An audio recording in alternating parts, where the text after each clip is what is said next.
ಬೆಳಗಾವಿ ಜಿಲ್ಲೆಯಲ್ಲಿ ಮರಳು ದಂಧೆಕೋರರ ಅಟ್ಟಹಾಸ ಕಂಡುಬಂದಿದೆ.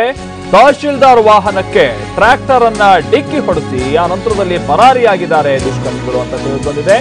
ಇದು ಬೆಳಗಾವಿ ಜಿಲ್ಲೆಯಲ್ಲಿ ಮರಳು ದಂಧೆಕೋರರ ಅಟ್ಟಹಾಸ ಯಾವ ಮಟ್ಟಕ್ಕೆ ಹೋಗಿದೆ ಅಂತ ಅಂದ್ರೆ ಅಧಿಕಾರಿಗಳು ಅಡ್ಡ ಸಿಕ್ಕಿದ್ರು ಕೂಡ ಡೋಂಟ್ ಕೇರ್ ಅನ್ನುವಂತಹ ರೀತಿಯಲ್ಲಿ ವರ್ತಿಸ್ತಾ ಇದ್ದಾರೆ. ಬೆಳಗಾವಿ ಜಿಲ್ಲೆ ರಾಮದುರ್ಗ ಬಳಿ ನಿನ್ನೆ ತಡರಾತ್ರಿ ನಡೆದಿರುವಂತಹ ಘಟನೆ ಇದೀಗ ಬೆಳಕಿಗೆ ಬಂದಿದೆ. ಅಕ್ರಮ ಮರಳು ಸಾಗಾಟವನ್ನ ತಡೆಯೋಕೆ ಹೋಗಿದ್ರು ತಹಶೀಲ್ದಾರ್ ಜೊತೆಗೆ ತಮ್ಮ ತಂಡ. ಈ ಸಂದರ್ಭದಲ್ಲಿ ಈ ರೀತಿಯಾದ ಕೃತ್ಯವೆಸಗಲಾಗಿದೆ. ಮರಳು ಸಾಗಿಸ್ತಾ ಇದ್ದಂತಹ ಟ್ರ್ಯಾಕ್ಟರ್ ನಿಂದ ಡಿಕ್ಕಿ ಹೊಡೆದು ಆಗಿದ್ದಾರಂತೆ. ರಾಮದುರ್ಗ ತಹಶೀಲ್ದಾರ್ ರಾಮಚಂದ್ರ ಕಟ್ಟಿ ಅವರ ಕೈಗೆ ಈ ಸಂದರ್ಭದಲ್ಲಿ ಗಾಯ ಆಗಿದೆ ಅಂತೇಳಿ ತಿಳಿದು ಬಂದಿದೆ. ತಹಶೀಲ್ದಾರ್ಗೆ ಕುಲಗೋಡ ಸರ್ಕಾರಿ ಆಸ್ಪತ್ರೆಯಲ್ಲಿ ಚಿಕಿತ್ಸೆ ನೀಡಲಾಗ್ತಾ ಇದೆ. ಟ್ರ್ಯಾಕ್ಟರ್ ಡಿಕ್ಕಿಯಿಂದಾಗಿ ತಹಶೀಲ್ದಾರ್ ಅವರ ಜೀಪ್ ಸಹ ಜಖಂ ಆಗಿದೆ ಅಂತೇಳಿ ತಿಳಿದು ಬಂದಿದೆ. ಜೀಪ್ಗೆ ಡಿಕ್ಕಿ ಹೊಡೆದು ಟ್ರ್ಯಾಕ್ಟರ್ ಸಮೇತ ಚಾಲಕ ಪರಾರಿಯಾಗಿದ್ದಾನಂತೆ.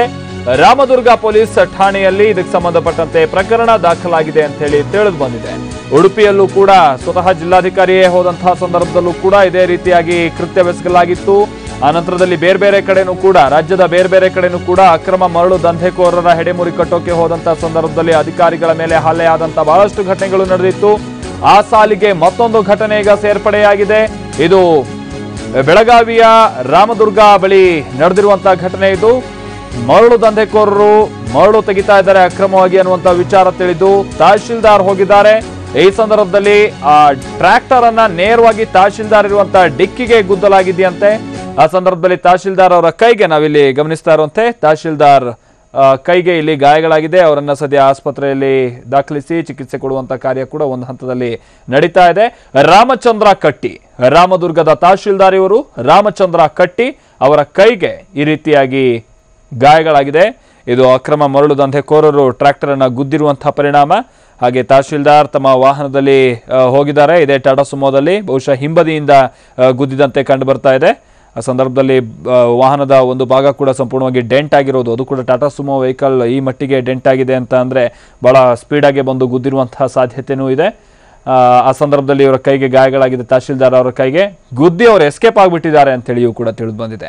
ಈ ಬಗ್ಗೆ ಮತ್ತಷ್ಟು ಮಾಹಿತಿ ಕೊಡ್ತಾರೆ ನಮ್ಮ ಪ್ರತಿನಿಧಿ ಶ್ರೀಕಾಂತ್. ಶ್ರೀಕಾಂತ್, ಈಗ ಘಟನೆ ಬಗ್ಗೆ ಡೀಟೇಲ್ಸ್ ಏನು ಲಭ್ಯ ಆಗಿದೆ? ಶ್ರೀಕಾಂತ್, ಜೊತೆಗೆ ತಹಶೀಲ್ದಾರ್ ಹೋಗುವಂತ ಸಂದರ್ಭದಲ್ಲಿ ಏನು ಪೊಲೀಸ್ ಸಿಬ್ಬಂದಿನೂ ಕೂಡ ಯಾರು ಇರ್ಲಿಲ್ವಾ? ಯಾಕಂತಂದ್ರೆ ಅವ್ರು ಗುದ್ದಿ ಏಕಾಏಕಿ ಎಸ್ಕೇಪ್ ಆಗಿಬಿಟ್ಟಿದ್ದಾರೆ ಅಂದ್ರೆ ಹೇಗೆ ಸಾಧ್ಯ ಆಗಿದೆ ಅದು ಅಂತ? ಮಾಲ್ತೇಶ್, ಏನು ನಿನ್ನೆ ತಡರಾತ್ರಿ ರಾಮದುರ್ಗ ಹೊರವಲಯದಲ್ಲಿ ಏನು ಟ್ರ್ಯಾಕ್ಟರ್ ಮೂಲಕ ಅಕ್ರಮ ಮರಳನ್ನ ಸಾಗಿಸ್ತಾ ಇದ್ದಾರೆ ಅಂತೇಳಿ ಖಚಿತ ಮಾಹಿತಿ ಆಧರಿಸಿ ಏನು ತಹಸೀಲ್ದಾರ್ ರಾಮಚಂದ್ರ ಕಟ್ಟಿ ನೇತೃತ್ವದ ಅಧಿಕಾರಿಗಳು ಏನಂತಂದ್ರೆ ರೇಡ್ ಮಾಡ್ಲಿಕ್ಕೆ ಮತ್ತು ಆ ಏನು ಅಕ್ರಮ ಮರಳು ತುಂಬಿಕೊಂಡು ಏನು ಸಾಗಿಸಲಾಗ್ತಕ್ಕಂತ ಏನು ಟ್ರಾಕ್ಟರ್ ಅನ್ನ ಹಿಡಿದು ವಶಕ್ಕೆ ಪಡೆದುಕೊಳ್ಳಲಿಕ್ಕೆ ಒಂದು ಯತ್ನವನ್ನ ಮಾಡಿದ್ದಾರೆ.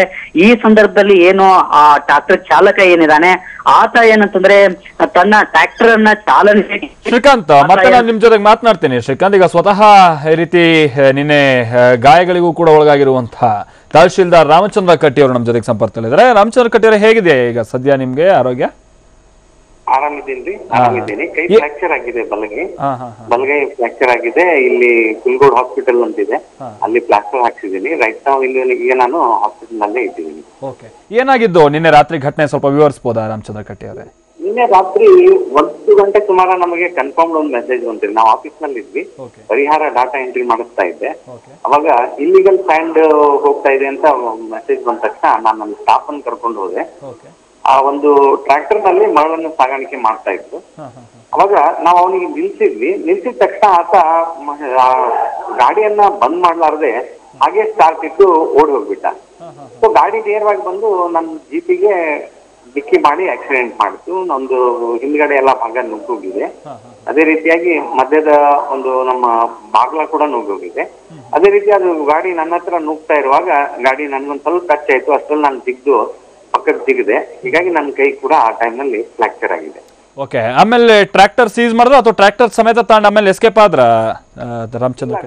ಟ್ರ್ಯಾಕ್ಟರ್ ನ ಸೀಸ್ ಮಾಡಿ ಪೊಲೀಸರ ವಶಕ್ಕೆ ಒಪ್ಪಿಸಿದೀನಿ. ಅವಾಗ್ಲೇನೆ ಅಲ್ಲಿ ನಮ್ಮ CPI ಅವರು ಬಂದ್ರು, ರಾಮದುರ್ಗ CPI ಅವರು ಬಂದ್ರು, ಅವ್ರ ಸ್ಟಾಫ್ ಕೂಡ ಬಂದಿತ್ತು. ಅದೇ ಸಮಯದಲ್ಲಿ ಆ ಟ್ರ್ಯಾಕ್ಟರ್ ಅನ್ನ ಅವ್ರ ವಶಕ್ಕೆ ಕೊಟ್ಟಿದ್ದೀನಿ. ಆಲ್ರೆಡಿ ಅವ್ರ ಮೇಲೆ ಕೇಸ್ ಕೂಡ ಬುಕ್ ಮಾಡಿದ್ದೀನಿ. ಅಂದ್ರೆ ಈಗ ಉದ್ದೇಶಪೂರ್ವಕವಾಗಿ ನಿಮ್ಮ ಮೇಲೆ ಟ್ರ್ಯಾಕ್ಟರ್ ಹರಿಬಿಡ್ಬೇಕು ಅನ್ನುವಂತ ನಿಟ್ಟಿನಲ್ಲೇ ಬಿಟ್ಟಿದೆ ಅಥವಾ ಆತ ನೀವು ಬಂದಿದ್ದೀರ ಅನ್ನೋ ಭಯಗೊಂಡು ಓಡೋಗೋ ಟೈಮ್ನಲ್ಲಿ ಈ ತರ ಆಗಿರೋದಾ ಅಂತ ಹೇಳಿ? ಬಹುಶಃ ಭಯಗೊಂಡು ಓಡೋಗಿದ್ದಾನ್ರಿ, ಭಯಗೊಂಡು ಓಡೋಗಿದ್ದಾನೆ. ಆತ ಭಯಗೊಂಡು ಗಾಡಿಯನ್ನು ಕೂಡ ಬಂದ್ ಮಾಡ್ಲಾರ್ದೆ ಹಾಗೆ ಓಡೋಗಿದ್ದಾನೆ. ಬಹಳ ಅವ್ಯಾಹತವಾಗಿ ನಡೀತಾ ಇದೆಯಾ ಮರಳುದಂತೆ ರಾಮಚಂದ್ರ ಕಟ್ಟಿ ಅವರೇ ಆ ಭಾಗದಲ್ಲಿ? ಸ್ವಲ್ಪ ನಡೀತಾ ಇರ್ತದ್ರಿ. ನಾನು ಈಗಾಗಲೇ ಪ್ರತಿ ದಿನ ರಾತ್ರಿ ನೈಟ್ ರೌಂಡ್ಸ್ ತಗೋತಾ ಇದ್ದೀನಿ. ಒಂದೆರಡು JCB, ಒಂದೆರಡು ಟಿಪ್ಪರ್ ಗಳನ್ನ, ಒಂದೆರಡು ಟ್ರಕ್ ಗಳನ್ನ, ಹಾಗೂ ಒಂದ್ 5-6 ಟ್ರಾಕ್ಟರ್ ಗಳನ್ನ ಕೂಡ ಸೀಸ್ ಮಾಡಿ ಅವರೆಲ್ಲರ ಮೇಲೆ ಕ್ರಿಮಿನಲ್ ಕೇಸಸ್ ಬುಕ್ ಮಾಡಿದ್ದೀನಿ. ಈಗ ನಿನ್ನೆ ನೀವು ಹೋದ ಟೈಮಲ್ಲಿ JCB ಜೊತೆಗೆ ಟ್ರಕ್ ಎಲ್ಲ ಇದ್ವು ಹಾಗಾದ್ರೆ? ಇಲ್ಲ, ನಿನ್ನೆ ಹೋದಂತ ನೀವು ಹೇಳ್ತಿರೋದು ಇಲ್ಲಿ ಕೆಲವು ಕಡೆ ಸಿಗ್ತಾವ್ರಿ ಅಂತವ್. ನಾನು ಸೂಕ್ಷ್ಮವಾಗಿ ಸರ್ಪ್ರೈಸ್ ಆಗಿ ರೇಡ್ ಮಾಡಿ ಅಂತವನ್ನೆಲ್ಲ ಸೀಸ್ ಮಾಡಿದ್ದೀನಿ. ಥ್ಯಾಂಕ್ ಯು ರಾಮಚಂದ್ರ ಕಟ್ಟಿ ಅವರೇ, ಟಿವಿ ನೈನ್ ಜೊತೆ ಮಾತನಾಡಿದ್ಕೆ. ಹಾಗೆ ಶ್ರೀಕಾಂತ್, ತಮಗೂ ಕೂಡ ಧನ್ಯವಾದ. ಸೊ ಖುದ್ದು ತಹಶೀಲ್ದಾರ್ ರಾಮಚಂದ್ರ ಕಟ್ಟಿ ಅವರು ಹೇಳಿದಂತೆ ಅವರ ಕೈ ಫ್ರಾಕ್ಚರ್ ಆಗಿರೋದು ಹೌದು, ಸದ್ಯ ಅವರ ಆಸ್ಪತ್ರೆಯಲ್ಲಿ ಚಿಕಿತ್ಸೆ ಕೂಡ ಪಡಿತಾ ಇದ್ದಾರೆ. ಆದರೆ ಇಲ್ಲಿ ಈ ಮರಳು ದಂಧೆಯನ್ನ ತಡೆಯೋಕೆ ಹೋದಂಥ ಸಂದರ್ಭ, ಅಂದರೆ ಮರಳನ್ನ ಇವರು ಅಕ್ರಮವಾಗಿ ತೆಗೆದುಕೊಂಡು ಹೋಗ್ತಾ ಇರುವಂಥ ಸಂದರ್ಭದಲ್ಲಿ ಇವರೇನು ತಡೆಯೋದಕ್ಕೆ ಮುಂದಾಗಿದ್ದಾರೆ, ಆಗ ಆ ವ್ಯಕ್ತಿ ಇವ್ರು ಬಂದ ಅನ್ನುವಂಥ ಭಯಕ್ಕೆ ಬಹುಶಃ ಟ್ರ್ಯಾಕ್ಟರನ್ನ ಆನಲ್ಲೇ ಇಟ್ಟು ಆತ ಎಸ್ಕೇಪ್ ಆಗಿಬಿಟ್ಟಿದ್ದಾನೆ. ಬಹುಶಃ ನ್ಯೂಟ್ರಲ್ ಇತ್ತೋ ಏನೋ, ಗಾಡಿ ಸೀದಾ ಬಂದು ಇವರ ಟಾಟಾ ಸುಮೋಗೆ ಗುದ್ದು ಬಿಟ್ಟಿದೆ. ಆ ಸಂದರ್ಭದಲ್ಲಿ ಈ ರೀತಿಯಾಗಿ ಅವರ ಕೈಗೆ ಗಾಯಗಳಾಗಿದೆ. ಸೊ ಕ್ರಿಮಿನಲ್ ಕೇಸ್ ಬುಕ್ ಮಾಡಿದ್ದೀನಿ. ಅವರನ್ನು ಕೂಡ ಈಗ ಏನು ಹೆಡೆಮುರಿ ಕಟ್ಟೋ ನಿಟ್ಟಿನಲ್ಲಿ ಅಥವಾ ಅವರನ್ನು ವಶಕ್ಕೆ ಪಡೆಯುವಂಥ ನಿಟ್ಟಿನಲ್ಲಿ ಪೊಲೀಸರು ಕಾರ್ಯಾಚರಣೆಯನ್ನು ನಡೆಸ್ತಾ ಇದ್ದಾರೆ ಅಂತ ಖುದ್ದು ತಹಶೀಲ್ದಾರ್ ರಾಮಚಂದ್ರ ಕಟ್ಟಿ TV9ಗೆ ಸ್ಪಷ್ಟಪಡಿಸಿದ್ದಾರೆ.